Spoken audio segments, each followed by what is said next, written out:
हिमाचल प्रदेश में इंतखाबी सरगर्मियाँ अरूज पर, तमाम पार्टियों के रहनुमा इंतखाबी मुहिम में मसरूफ़। वज़ीर-ए-आज़म नरेंद्र मोदी ने सुंदरनगर में निकाली इंतखाबी रैली। कहा, कांग्रेस ने हिमाचल की तरक्की को कभी नहीं दी तरजीह। वज़ीर-ए-आज़म ने सोलन में भी किया जलसे-ए-आम से खिताब।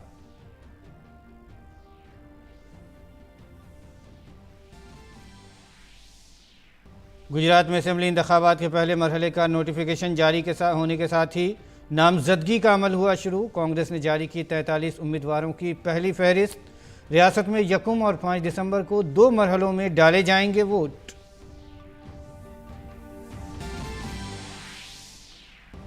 सदर जमहूरिया द्रौपदी मुर्मू के शुमाल मशरिक़ के 4 रोज़ा दौरे का आज आखिरी दिन।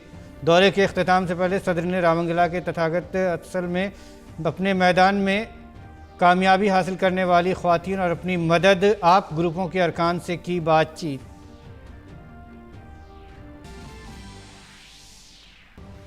वज़ीर-ए-आज़म नरेंद्र मोदी ने हिमाचल प्रदेश में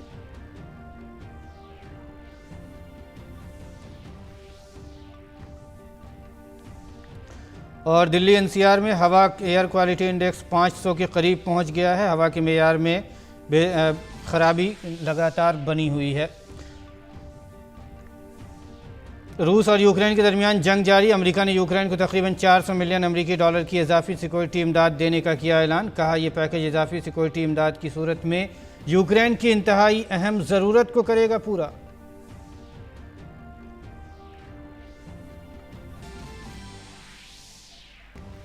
आईसीसी T20 वर्ल्ड कप में सिडनी में आज ग्रुप ए के सुपर 12 में इंग्लैंड ने श्रीलंका को दी शिकस्त। इंग्लैंड को सेमीफाइनल तक रसाई के लिए ये मैच जीतना था जरूरी।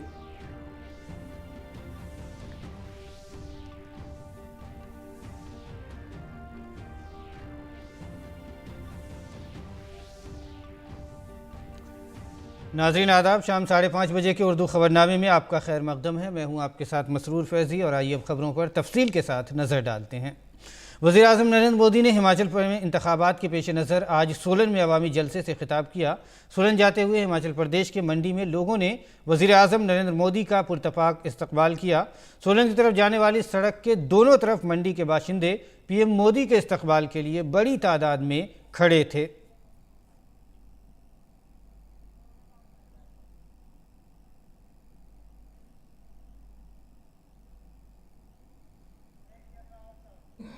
सोलन में वज़ीर-ए-आज़म ने अपने खिताब के दौरान कहा कि हिमाचल प्रदेश में फिर बीजेपी की सरकार बनेगी। सोलन ने मुझे खूब खिलाया भी है और सोलन ने मुझे बहुत कुछ सिखाया भी है और इसलिए मैं सोलन का डबल कर्जदार हूं और इसलिए मुझे हिमाचल में डबल इंजन की सरकार आप सबसे आशीर्वाद से बनेगी, ये पूरा विश्वास है, आपके प्यार पर विश्वास है। वज़ीर-ए-आज़म ने कहा कि सोलन ने मुझे खिलाया भी है और बहुत कुछ सिखाया भी है, इसलिए मैं सोलन का दोहरा कर्जदार हूं। इजराइल में मैं हिमाचली टोपी पहन करके कार्यक्रम में गया तो लंबे अरसे तक चर्चा चली, कहां इजराइल और मोदी जी हिमाचल में की टोपी पहन करके इजराइल में घूम रहे हैं। अभी कुछ महीने पहले जब मेरी नेपाल के प्रधानमंत्री जी से मुलाकात हुई तो मैंने उन्हें कांगड़ा की राधा कृष्ण की पेंटिंग उपहार के तौर पर दी थी। और दादा ऐसा ही नहीं है कि मैं ही हिमाचली वस्तुओं का उपहार सबको देता हूं, हिमाचल के लोग भी तो मुझे इतने सारे उपहार देते हैं। देखिए, हिमाचल के लोगों का स्नेह अमूल्य है। इस ऋण को भी कभी मैं चुका नहीं सकता जी। मैं बार बार कोशिश करता रहूंगा, लेकिन हिमाचल का विकास करके हिमाचल के लोगों का जीवन आसान बनाकर मैं अपना ये दायित्व निभाने के लिए हर पल तैयार हूं। और इससे कबल वज़ीर-ए-आज़म नरेंद्र मोदी ने आज हिमाचल प्रदेश के सुंदरनगर में एक जलसे-ए-आम से खिताब किया। उन्होंने कहा कि कांग्रेस ने हिमाचल की तरक्की को कभी तरजीह नहीं दी और हिमाचल पीछे रह गया। दरमियान में जब यहाँ बीजेपी की हुकूमत बनी तो कुछ काम आगे बढ़े। जुबान की कीमत होती है और लोकतंत्र में भारतीय जनता पार्टी की जुबान जनता जनार्दन को समर्पित होती है, जनता जनार्दन के लिए संकल्पित होती है। भाइयों, वन रैंक वन पेंशन लागू होने की वजह से हमारे रिटायर्ड फौजी साथियों की जेब में, उनके परिवार के पास पहले जो पेंशन जाता था उससे अतिरिक्त और 60,000 करोड़ रुपया मेरे इन फौजी परिवारों के जेब में गए। भाइयों, पीएम ने कहा कि आज श्याम शरण नेगी जी का इंतकाल हो गया है। 106 साला नेगी जी ने 30 से ज़्यादा बार वोट डाले थे। उन्होंने 2 नवंबर को असेंबली इंतखाबात के लिए पोस्टल बैलेट के ज़रिए वोट डाला था। ये चीज़ हर मुल्क के बाशिंदे को मुतासिर करेगी। मैं बहुत जज्बाती मन से श्याम शरण नेगी जी को खिराज अकीदत पेश करता हूँ। स्वतंत्र भारत के पहले मतदाता और कल्पा किन्नौर के रहने वाले श्याम शरण नेगी जी के दुखद निधन की भी खबर मिली। 106 वर्षीय नेगी जी ने अपने जीवन में 30 से ज्यादा बार मतदान किया था। 2 नवंबर को ही ये जो विधानसभा चुनाव हो रहे हैं उसके लिए भी उन्होंने पोस्टल बैलेट के माध्यम से वोट दिया था। जाने से पहले भी उन्होंने मतदान करके अपना कर्तव्य निभाया। ये बात हर देशवासी को, खास करके मेरे युवा मतदाताओं को, हर नागरिक को सदा सर्वदा प्रेरित करती रहेगी। बीजेपी के कौमी सदर जेपी नड्डा बीजेपी उम्मीदवार के इंतखाबी मुहिम के लिए बिलासपुर के बहना जिटा पहुंचे। इस दौरान एक जलसे आम में बीजेपी के कौमी सदर जेपी नड्डा ने कहा कि जब मरकज़ में डॉक्टर मनमोहन सिंह की हुकूमत आई और अटल बिहारी वाजपेयी की हुकूमत गई तो हिमाचल प्रदेश का हक मारा गया। जेपी नड्डा ने कहा कि हिमाचल को वो मिला है जो लोगों ने कभी सोचा भी नहीं था। पहले लोग यहाँ इलाज से महरूम थे, आज एम्स यहाँ है। जी की सरकार ला दी, अटल जी की सरकार चली गई, आपका हक मारा गया। आज वो सौभाग्य की घड़ी आई है कि आपको वो मिला जो आपने कभी सोचा भी नहीं था। इस बात को हमको समझना। एक बल्क ड्रग पार्क 2000 करोड़ रुपए का ऊना में स्टैब्लिश हो रहा है। यह दुनिया में हिमाचल प्रदेश को ड्रग के दृष्टि से, दवाई के दृष्टि से दुनिया के नक्शे पे खड़ा कर देगा हिमाचल प्रदेश को 2 साल के अंदर। और गुजरात असेंबली इंतखाबात के पहले मरहले का नोटिफिकेशन आज जारी कर दिया गया है। रियासत में 2 मरहलों में पोलिंग होनी है। पहले मरहले की पोलिंग 1 दिसंबर और दूसरे मरहले की पोलिंग 5 दिसंबर को होगी। पहले मरहले में 89 नशिस्तों पर वोट डाले जाएंगे। इस मरहले के तहत 14 नवंबर तक कागजात नामजदगी दाखिल किए जा सकते हैं और वोटों की गिनती 8 दिसंबर को होगी।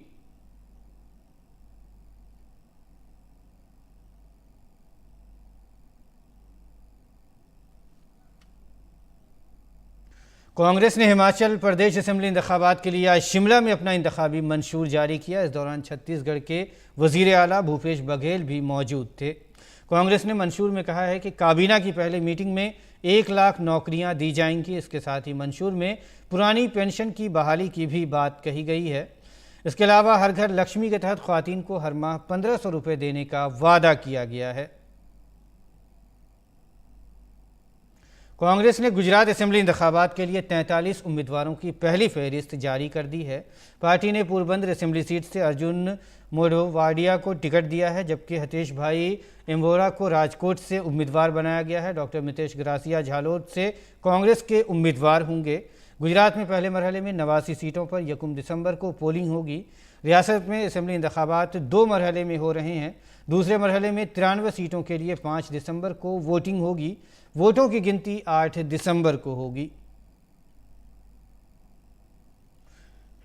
और आइए बढ़ते हैं अब अगली खबर की तरफ। वज़ीर आज़म नरेंद्र मोदी ने आज पंजाब के अमृतसर में राधा स्वामी सत्संग ब्यास का दौरा किया। वज़ीर आज़म ने राधा स्वामी सत्संग ब्यास के सरबराह बाबा गुरिंदर सिंह ढिल्लों से मुलाकात भी की।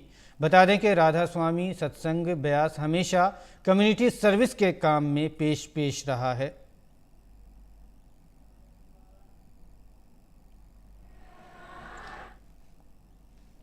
वज़ीर आज़म मोदी ने अमृतसर में राधा स्वामी सत्संग ब्यास के बावर्ची खाने का भी दौरा किया, जहां सैकड़ों लोगों के लिए लंगर चलाया जाता है। राधा स्वामी सत्संग ब्यास के सरबराह बाबा गुरविंदर सिंह ढिल्लों भी वज़ीर आज़म मोदी के साथ मौजूद रहे।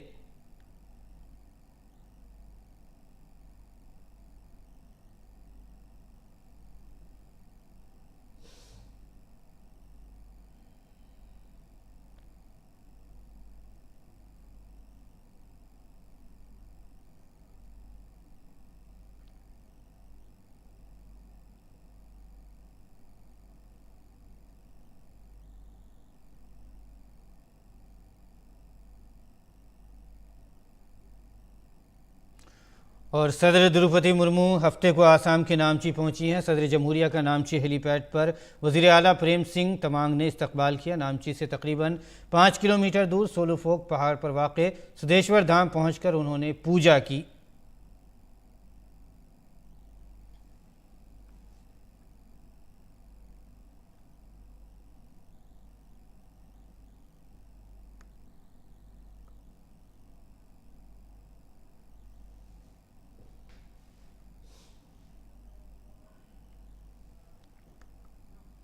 सदर जमहूरिया ने सिद्धेश्वर धाम कॉम्प्लेक्स में सेल्फ हेल्प ग्रुप की तरफ से लगाए गए रेडी लोकोनी बनाई थिंका पेंटिंग, कालीन और हैंडलूम मसनूआत के स्टॉल्स का भी जायज़ा लिया।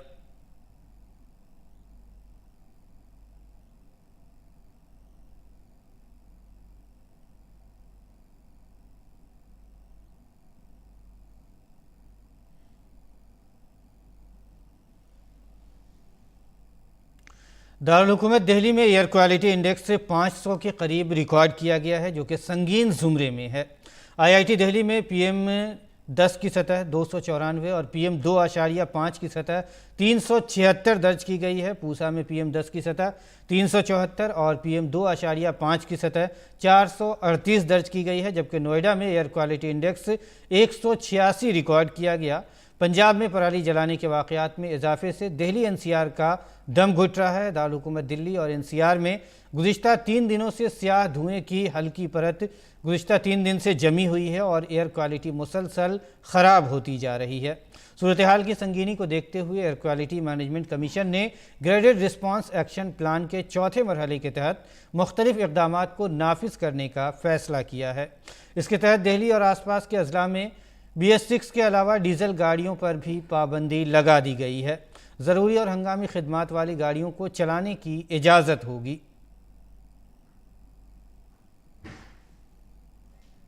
और इस दौरान राजधानी दिल्ली के तमाम प्राइमरी स्कूल आज से फ़िज़ाई आलूदगी की सतह में बेहतरी आने तक बंद कर दिए गए हैं। दिल्ली हुकूमत ज़रूरत पड़ने पर राजधानी में गाड़ियों की ताक़जुफ़्त स्कीम को नाफिज करने पर भी गौर व खौस कर रही है। दिल्ली हुकूमत के 50% मुलाजमीन को घर से काम करने की हिदायत जारी की गई हैं। हुकूमत ने निजी दफातर को भी घर से काम करने का मशवरा दिया है।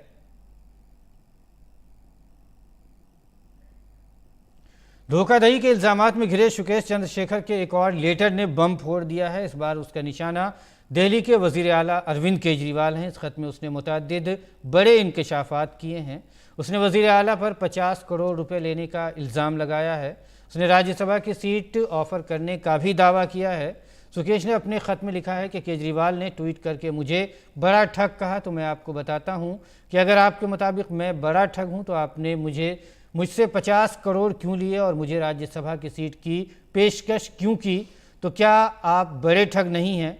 सुकेश ने लिखा कि CM ने उनसे मज़ीद 30 लोगों को लाने के लिए 500 करोड़ रुपए इकट्ठे करने को कहा था, ताकि आम आदमी पार्टी कर्नाटक और तमिलनाडु में खुद को मजबूत कर सके। सुकेश ने लिखा है कि आपने सत्येंद्र जैन के साथ मेरी डिनर पार्टी में क्यों शिरकत की और आपकी हिदायत पर 50 करोड़ का सौदा हुआ और 16 के एक फार्म हाउस में सत्येंद्र जैन और कैलाश गहलोत को ये रकम दी।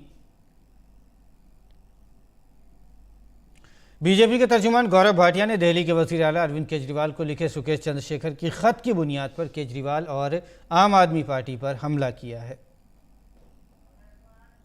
अरविंद केजरीवाल जी इस ठग को फोन करते थे और कहते थे जो हमारी बात हुई है उसके अनुसार आप ये जो व्यापारी हैं, इंडस्ट्रियलिस्ट हैं, इनको जोड़ के रुपया क्यों नहीं जमा करा रहे। ये सारे जो गंभीर आरोप हैं ये बिल्कुल स्पष्ट एक ही बात बताते हैं, ऐसा कोई सगा नहीं जिसे महाठग केजरीवाल ने ठगा नहीं। रेलवे के वजीर अश्विनी वैष्णव ने उत्तर प्रदेश में काशी रेलवे स्टेशन और मालवीय पुल का मुआयना किया है। मुआयने के दौरान अफसरान ने पुल से मुतालिक तमाम मालूमात वजीर रेल को दी। मुआयने का मकसद पुल की हालत का जायज़ा लेना था ताकि उसकी मौजूदा हालत का पता चल सके। इससे कबल गुजरात के मोरबी में केबल ब्रिज हादसे के बाद उत्तर प्रदेश में पुराने समेत तमाम पुलों के मुआयने का काम किया जा रहा है।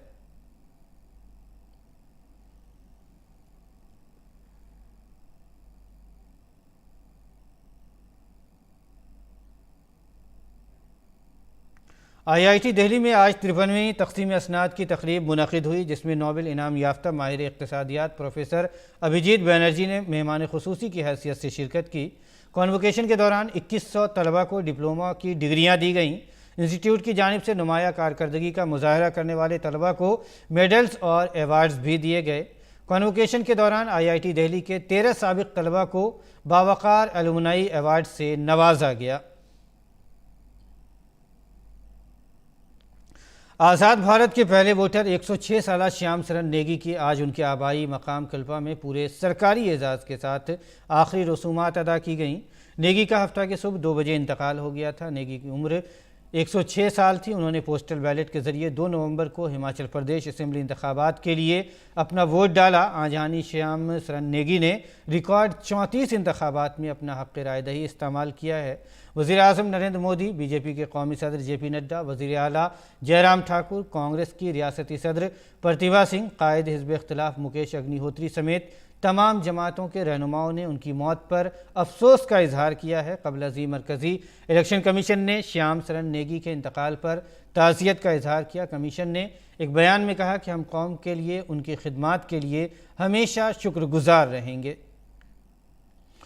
भारत ने शुमाली कोरिया के मिसाइल तजुर्बात पर अक़वाम मुत्तहिदा में तशवीश का इजहार किया है। अक़वाम मुत्तहिदा में भारत के मुस्तक़िल रुकन रुचिरा कंबोज ने कहा है कि शुमाली कोरिया के मिसाइल तजुर्बात अमन व सलामती को बुरी तरह से मुतासिर कर रहे हैं। उन्होंने कहा कि मिसाइल तजुर्बा सलामती कौंसिल की करारदादों की खुली खिलाफ वर्जी है। ये सिर्फ एक खित्ता या किसी मुल्क का नहीं, इसे पूरी दुनिया के इससे अमन व सलामती को ख़तरा लाहिक है। अमेरिका ने रूस और यूक्रेन के तनाज़ा के दरमियान यूक्रेन की सलामती को बढ़ाने के लिए $400 मिलियन देने का ऐलान किया है। अमेरिका ने कहा है कि इजाफी सिक्योरिटी इमदाद की सूरत हाल में यह पैकेज यूक्रेन को इंतहाई फौरी ज़रूरियात को पूरा करने के लिए दिया जाएगा। इस $400 मिलियन की इमदाद यूक्रेन की फ़िज़ाई सिक्योरिटी को मजबूत करने के लिए किया जाएगा ताकि यूक्रेन की रूसी मिसाइल और ड्रोन हमलों के खिलाफ बेहतर तरीके से यूक्रेन अपना दिफा कर सके। अमेरिका में बाइडेन इंतज़ामिया ने यूक्रेन की सिक्योरिटी ताउन देने की शक्ल में 18.9 बिलियन अमरीकी डॉलर की मदद की अहदबस्तगी का इजहार किया है। अक़वाम मुत्तहिदा में अमरीकी सफ़ीर लिंडा थॉमस से ग्रीनफील्ड ने शुमाली कोरिया के मिसाइल तजुर्बात पर चीन और रूस को तनकीद का निशाना बनाया। अमरीकी सफ़ीर ने कहा कि चीन और रूस ने हमेशा शुमाली कोरिया के मिसाइल तजुर्बात को सही ठहराया है। इन अरकान ने शुमाली कोरिया को अहल बनाकर तहफ़्फ़ुज़ फराहम किया है। अमरीकी सफ़ीर ने अक़वाम मुत्तहिदा में तमाम ममालिक से शुमाली कोरिया के मिसाइल तजुर्बात के ख़िलाफ़ इत्तेहाद की अपील की। उन्होंने कहा कि कौंसिल के 13 अरकान शुमाली कोरिया की गैर कानूनी कार्रवाई की मजम्मत में शामिल हुए हैं। यूक्रेन का हर शहर तकरीबन 10 माह से जंग की आग में जल रहा है। यूक्रेन भी रूस के फ़िज़ाई हमलों का ज़बरदस्त जवाब देता नज़र आ रहा है। कभी जंग का पल्ला यूक्रेन की तरफ नज़र आता है तो कभी रूस का जंग में पल्ला भारी नज़र आता है। यूक्रेन के सदर व्लादिमीर ज़ेलेंस्की ने जुमे को एक वीडियो खिताब में कहा है कि गुज़िश्ता एक हफ़्ते के दौरान यूक्रेन के डोनेस्टिक इलाके के शहरियों सोलीदार और बाखमुद के इर्द गिर्द शदीद लड़ाई हुई है। उन्होंने कहा है कि हम सूरत हाल पर नज़र बनाए हुए हैं। उन्होंने मज़ीद कहा कि यूक्रेन की फ़ौज ने भी जुमे के रोज़ 8 ईरानी ड्रोन और 2 रूसी मिसाइलों को मार गिराया है। रूस ने हालिया हफ्तों में यूक्रेन में बिजली की तनसीबात पर बड़े पैमाने पर मिसाइल और ड्रोन हमले किए हैं, जिसकी वजह से यूक्रेन की हुकूमत को आवाम से गुजारिश करनी पड़ी है कि वो कम से कम बिजली का इस्तेमाल करें। अमेरिका में 8 नवंबर को होने वाले वस्त मुद्दती इंतखाबात के हवाले से काफ़ी जोश व खरोश पाया जाता है। अमेरिकी सदर जो बाइडन कैलिफोर्निया में तेल कंपनियों से बातचीत कर रहे हैं। बाइडन ने कहा कि उनकी इंतज़ामिया में पॉलिसियों को बेहतर बनाने पर काफ़ी हद तक जोर है। बाइडन ने कहा कि अमेरिका में तेज़ी से रोज़गार के मौक़े पैदा हो रहे हैं, जो अमेरिकी मईशत के लिए बहुत ही बेहतर मुस्बत इशारा है। आपको बताते चलें कि 8 नवंबर को अमेरिकी ऐवान नुमाइंदगान की तमाम 435 नशिस्तों और सेनेट की 100 में से 35 नशिस्तों पर वोट डाले जाएंगे। इसके साथ ही 39 रियासती और इलाकाई गवर्नर के इंतखाबात के अलावा कई दीगर रियासतों में भी बल्दियाती इंतखाबात होंगे। 20 मिलियन से ज़्यादा लोग पहले ही इसके हक़ में वोट दे चुके हैं, जिनमें अमेरिकी सदर भी शामिल हैं। गुजरात के दाहोद ज़िले के नाबीना टीचर हेतल कुमार एक ज़िंदा मिसाल हैं। हेतल भाई देही इलाकों में घर घर पहुंचकर गरीब बच्चों को तालीम देने के साथ साथ मुआशरे के लिए एक तहरीक का काम अंजाम दे रहे हैं। देखिए हमारी ये खुसूसी रिपोर्ट।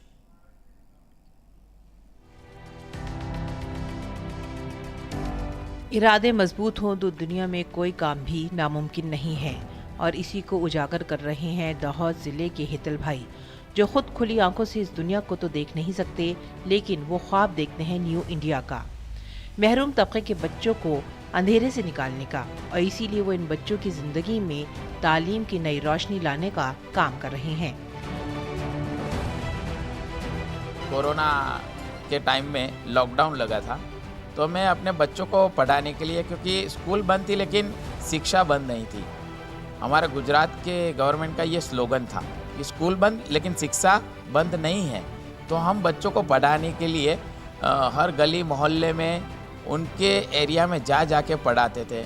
हालांकि ये बहुत इंटीरियर एरिया है, यहाँ टेढ़े मेढ़े रास्ते हैं, कुछ छोटे बड़े डूंगर है, उसको पार करके भी कभी कभी जाना पड़ता था। लेकिन यहाँ विलेज के जितने भी लोग हैं ना, बहुत सपोर्टिव है, तो उनकी मदद से मैं जैसे तैसे भी वहाँ पहुँचता था, और बच्चों को वहाँ जा के पर भी मैं अपनी तरफ से पूरा प्रयास करता था कि कोई बच्चा शिक्षा से वंचित न रह जाए। तो मैं अपनी तरफ से ये तो हमेशा लगा रहता हूँ कि अगर कोरोना है तो भी क्या और नहीं है तो भी क्या, क्योंकि हमारा तो एक ही मकसद है, बच्चे पढ़ना चाहिए। तो बस यही मकसद से और ईश्वर की कृपा से मैं काम कर रहा हूँ। दरअसल केमिकल फैक्ट्री में काम के दौरान हुए एक ब्लास्ट में हेतल भाई ने अपनी आंखें गंवा दी थीं। ऐसे हादसों के बाद अक्सर लोग मायूस हो जाते हैं, पर हेतल भाई ने अपने अंदर हिम्मत का एक नया जज्बा पाया कि दुनिया में हार नहीं माननी है। कोरोना काल में जब महरूम तबके के बच्चों के लिए तालीम हासिल करना मुश्किल हो रहा था, तब हेतल भाई ने बीड़ा उठाया इन बच्चों को पढ़ाने का। इसके लिए उन्होंने एक दोस्त का साथ लिया। दोस्त के कंधे पर हाथ रखकर वो बच्चों के घर घर जाते और उन्हें पढ़ाते। अंधेरे से उजाले की तरफ बढ़ती इन मासूम बच्चों की जिंदगी में कई बदलाव आए हैं, जो सिर्फ पढ़ते नहीं हैं, बल्कि अपने उस्ताद के जरिए हर दिन जिंदगी को एक नए हौसले से जीने की तालीम हासिल करते हैं।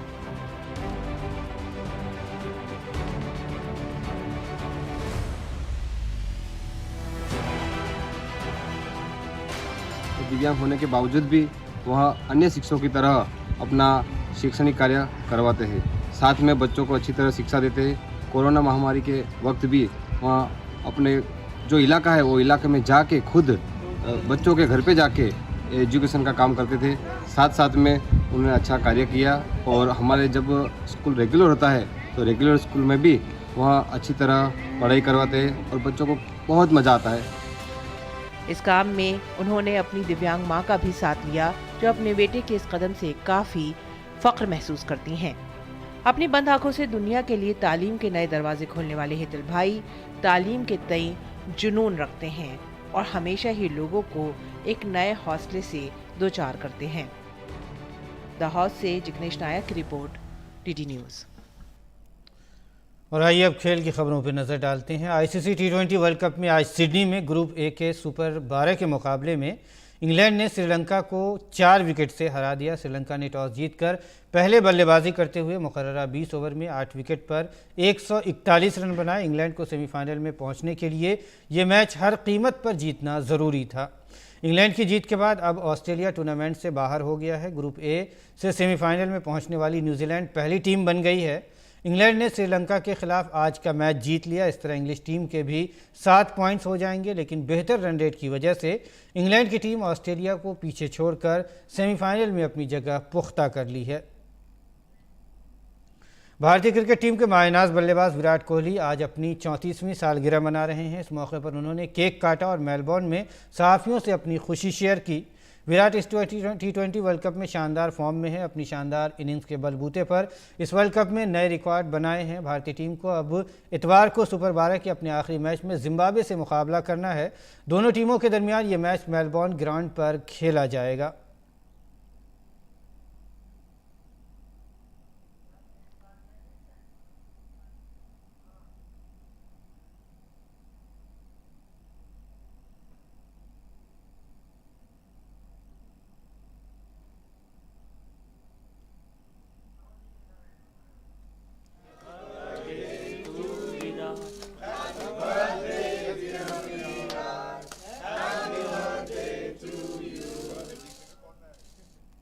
जर्मनी में जारी बैडमिंटन के हाइलो ओपन मुकाबले में भारतीय बैडमिंटन स्टार किदाम्बी श्रीकांत ने सेमीफाइनल में जगह बना ली है। सेमीफाइनल में श्रीकांत ने जोनाथन क्रिस्टी को 21-13, 21-19 से शिकस्त दी।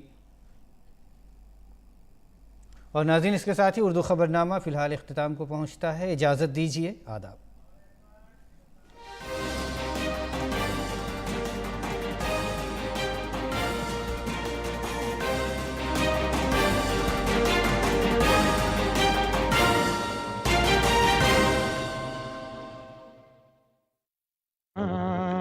फिर से